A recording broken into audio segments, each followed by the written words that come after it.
กับสวัสดีพี่น้องมื้อนี้ก็มาเบิ่งเห็ดพี่น้อง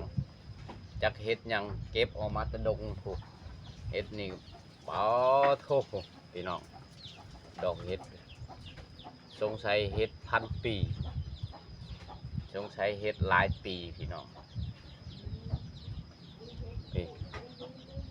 เห็ดก็มึงแน่พี่น้องเห็ดหยังหูจักกับเม่นมาในเด้อพี่น้องใครหูจักเห็ดนี่เม่นมาแน่เพราะว่าดอกมันก็จะเป็นประมาณนี้เนาะเป็นประมาณนี้สีหลายปีอยู่พี่น้องสีหลายปีอยู่นี่เลยแต่สิหลายแต่ว่ามดในดงนี่ก็บบมดในดงนี่มีดอกเดียวเห็ดนี่ก็ดี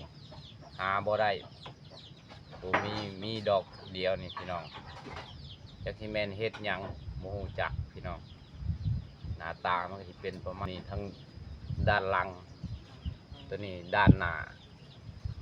กันว่าไผหูจักก็เม่นมาในเด้อพี่น้องเด้อไผหูจักก็เม่นมาแน่ว่าเห็ดมันเป็นเห็ดอีหยังอันนี้เพราะว่ามันก็จะเป็นประมาณนี้